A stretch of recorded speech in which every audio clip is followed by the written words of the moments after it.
महायुतीत महामंडळ वाटपाचा फॉर्म्युला ठरला। सर्वाधिक आमदार असल्याने भाजपच्या वाट्याला 48% पद येणार, शिवसेनेच्या वाट्याला 29% तर राष्ट्रवादीला 23% महामंडळ मिळणार। महायुतीच्या समन्वय समितीच्या बैठकीत शिक्कामोर्तब। फेक नरेटिव्ह तयार व्हायच्या आधीच सरकारच्या बाजूने नरेटिव्ह तयार करा। भाजप आमदारांच्या बैठकीत मुख्यमंत्री फडणवीसांचा कानमंत्र, सूत्रांची माहिती। टेंडरच्या मागे लागू नका, फडणवीसांचा सल्ला, सूत्रांची माहिती। मुंबईत वरळी डोममध्ये उद्या ठाकरे बंधू विजयी मेळाव्यानिमित्ताने एकाच मंचावर येणार। वरळी डोम परिसरात ठाकरे बंधूंसाठी बॅनरबाजी, बॅनरवर बाळासाहेब दोन्ही बंधूंना आशीर्वाद देत असल्याचा फोटो। महाराष्ट्रात आवाज मराठीचा आज मातोश्री परिसरात बॅनरबाजी, बॅनरवर राज, उद्धव तसंच बाळासाहेब ठाकरे यांचे फोटो। उद्धव ठाकरे बाळासाहेब ठाकरेंचे झाले नाही, तुमचे कसे होणार? राजकारण जिवंत ठेवण्यासाठी राज ठाकरेंना त्यांनी हाक मारली। रामदास कदम यांची उद्धव ठाकरेंवर टीका। उद्धव ठाकरे कुणाचाही भाऊ होऊ शकत नाही, रामदास कदमांचं वक्तव्य।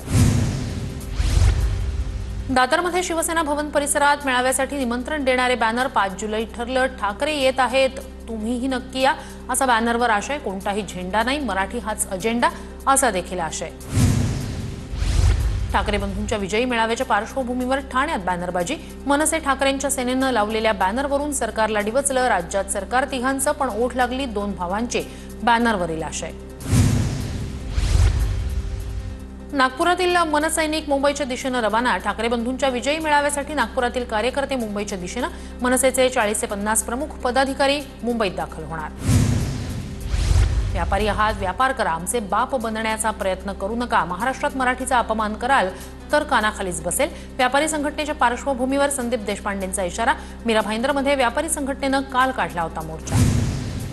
मीरा भाईंदरमधील व्यापाऱ्याला मारहाण प्रकरण अत्यंत घृणास्पद आहे। काही राक्षस राजकीय फायदा आणि लक्ष वेधण्यासाठी मोकाट फिरतात। कायदा सुव्यवस्था कुठे आहे? अभिनेता रणवीर शौरीचा ट्विट करत सवाल। हिंदी वगळून पहिली दुसरीसाठी आजपासून सुधारित वेळापत्रक। राज्य शैक्षणिक संशोधन प्रशिक्षण परिषदेकडून आदेश जारी। सुधारित वेळापत्रक पहिली दुसरीसाठी यावर्षीपासून बंधनकारक। स्थानिक स्वराज्य संस्था निवडणुका महायुतीतच लढवायच्या आहेत। मुख्यमंत्री फडणवीसांनी आमदारांच्या स्नेहभोजनात भूमिका मांडल्याची सूत्रांची माहिती। शिंदेंच्या शिवसेनेत पक्षांतर्गत निवडणूक होणार। शिवसेना मुख्य नेतेपदासाठी शिंदेंनाही निवडणुकीला सामोरं जावं लागणार, सूत्रांची माहिती। 2003 नंतर पहिल्यांदाच पक्षांतर्गत निवडणूक होणार, सूत्रांची माहिती। रझा अकादमी विरोधात मोर्चा काढणारा मनसे हा एकमेव पक्ष होता, तेव्हा भाजपवाले कुठे शेपट्या घालून होते? नितेश राणेंच्या टीकेला संदीप देशपांडेंचं उत्तर। काठ्या चालवणाऱ्यांनी आम्हाला तलवारी कशा चालवायच्या हे शिकवू नये, संदीप देशपांडेंची प्रतिक्रिया। दिशाहीन जुहूचा निब्बर, ठाकरेंच्या शिवसेनेच्या अखिल चित्रेंचे ट्विट। नाव न घेता अखिल चित्रेंची नितेश राणेंवर टीका।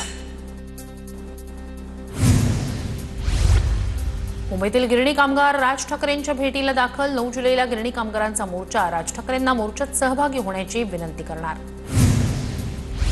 केंद्रीय गृहमंत्री अमित शहा पुण्यात दाखल। आज एनडीएमध्ये बाजीराव पेशवेंच्या पुतळ्याचं अनावरण करणार। मुख्यमंत्री आणि दोन्ही उपमुख्यमंत्र्यांची उपस्थिती असणार। खासदार धैर्यशील माने बेळगाव सीमा प्रश्नी तज्ज्ञ समितीच्या अध्यक्षपदी। महाराष्ट्र सरकारकडून मानेंच्या नियुक्तीबाबत प्रसिद्धीपत्रक जारी। बेळगाव सीमा प्रश्नी तज्ज्ञ समितीत 7 जणांचा समावेश। बाबा सिद्दीकींच्या नावावरील मोबाईलचे तपशील मिळवण्याचा प्रयत्न। वांद्रे पोलिसांकडून एका अज्ञात व्यक्तीविरोधात गुन्हा दाखल। ठाकरे बंधूंच्या उद्याच्या मेळाव्याची जय्यत तयारी। आज रात्री 8 वाजता नांदगावकर आणि परब तयारीचा आढावा घेणार।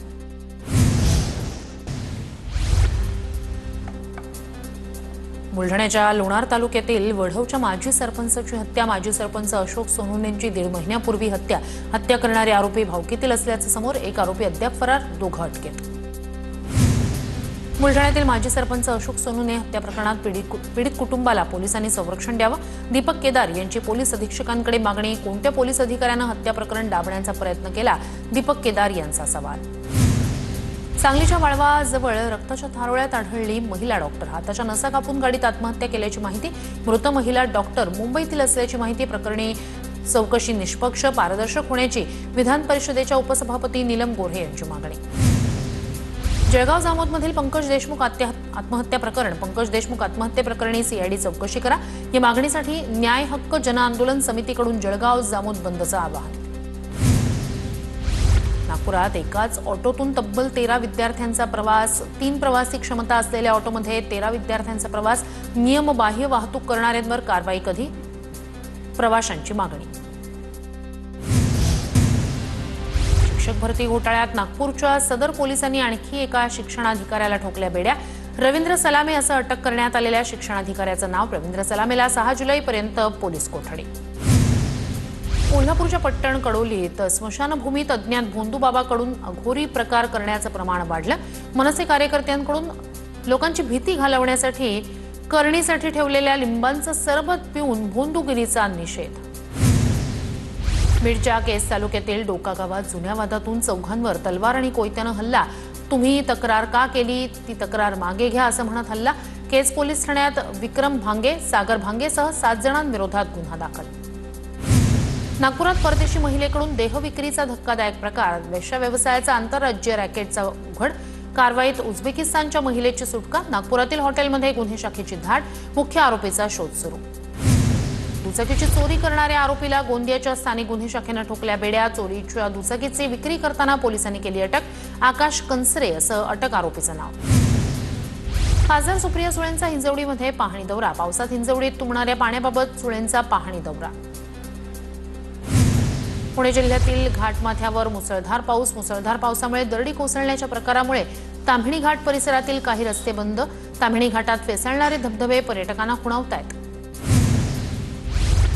पुण्यातील खडकवासला धरण साखळीत 17.15 टीएमसी पाणीसाठा। धरण साखळीतील 4ही धरणांमध्ये 58.83% पाणीसाठा जमा। गेल्या वर्षीच्या तुलनेत यंदा धरणांमध्ये तिप्पट अधिक पाणीसाठा। नाशिकमध्ये अनेक भागात रात्री मुसळधार पाऊस। गंगापूर धरणातून 3716 क्युसेक पाण्याचा विसर्ग।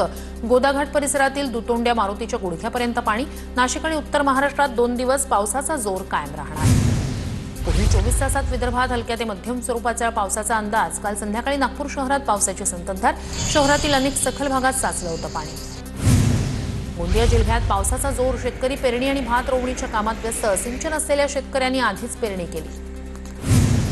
अमरावतीच्या मेळघाटात पावसाळ्यातही अनेक गावांमध्ये भीषण पाणी टंचाई। पुरेसा पाऊस न झाल्यानं पाण्यासाठी महिलांची पायपीट। बिहाली गावातील विहिरीवर पाणी भरण्यासाठी महिलांची गर्दी। मेळघाटातील अनेक गावांमध्ये अजूनही टँकरद्वारे पाणी पुरवठा। रुग्णालयात जाण्यासाठी रस्ता नसल्यानं पाण्यातून जीवघेणी कसरत। नंदुरबारच्या अक्कलकुवामधील केलखाडी पाड्यातील वास्तव समोर सर्पदंश झालेल्या व्यक्तीला झोळी करून पाण्यातून वाट काढत रुग्णालयात नेण्याची वेळ। आषाढी यात्रेनिमित्तानं तब्बल 5 लाख भाविक पंढरपुरात दाखल। विठ्ठल रुक्मिणी मंदिर, चंद्रभागा तीर, प्रदक्षिणा मार्गावर वैष्णवांचा मेळा भरला। संत मुक्ताबाईंची पालखी 30 दिवसांच्या पायी प्रवासानंतर पंढरपुरात पोहोचली। संत मुक्ताईंच्या पादुकांचा चंद्रभागेतील स्नान सोहळा उत्साहात संपन्न।